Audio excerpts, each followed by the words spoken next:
ससुरा गई कहे बजतिया तू कहीं भतार संग का कह कई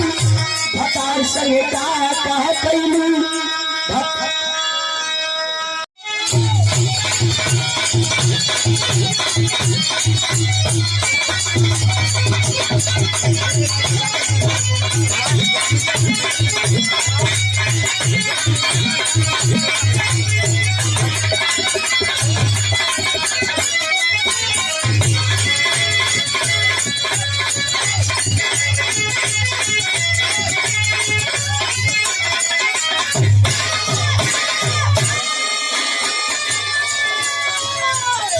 हमारे मस्तवा बड़ा रंगीन करे बजाते हैं।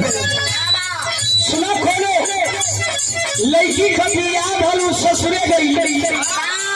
आदम ससुरे से नैहर में लौट के आई तो सखी सहेली पूछली सखा हो कैसे कैसे प्यार बीतल अरे तुम्हारा तो बिया नहीं ना बोलो अच्छा तू बताओ कि केहू से प्यार कैले हुई कि ना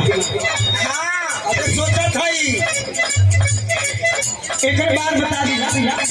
ऐसे भाई कि हम अपन बता दे हमरो फल बन के तू बता दे कि केहू से प्यार कैले हो अगर ना प्यार बने तो हमसे पूछिया प्यार कैसे करे के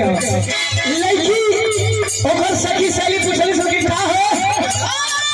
ससुरारी गए रही कैसे कैसे प्यार बीतल प्यार बुढ़ा ठीक हो ना माने लो ना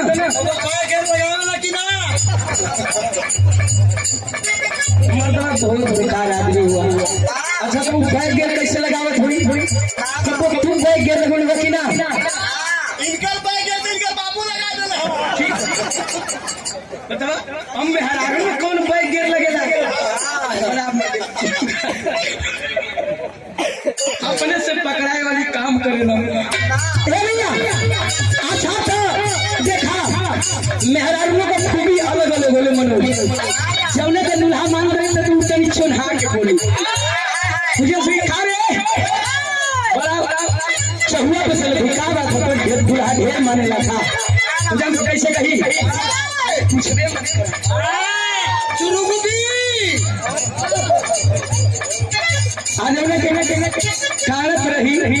उससे उससे स्वीकार बिंदुआ कमाई तू काहे मुंह लोट बोले रहली रे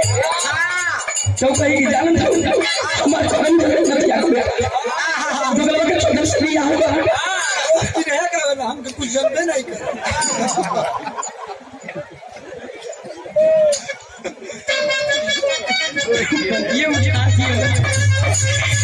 अच्छा तो बताओ कि हमारे दुल्हा कितना माने रखा है नमस्कार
आजकल का ऐसा भोजपुरी गाना याद है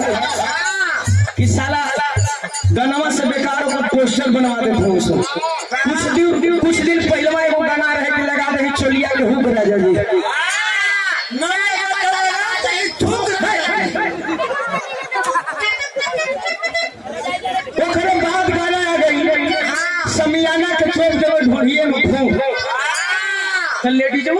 ही से जान पर को लेडीज का जवाब देहलस सामान नहीं ठेकारे कि चोप भगवान आगे ओकरे बाद गाना आ गेल मनोज ओकरे बाद कौन गाना आई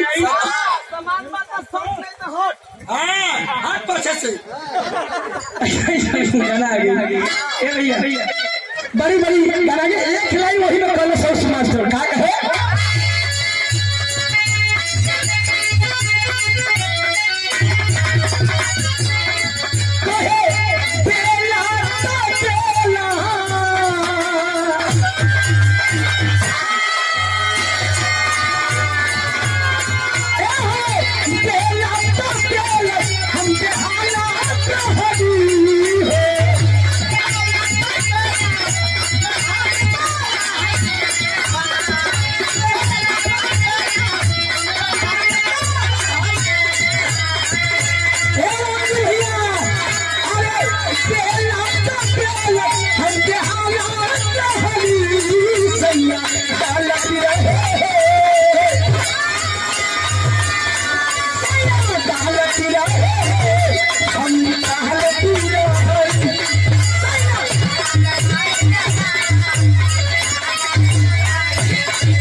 छूट गई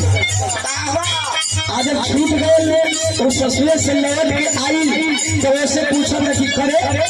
तो सुहाग रात कैसे कैसे बीते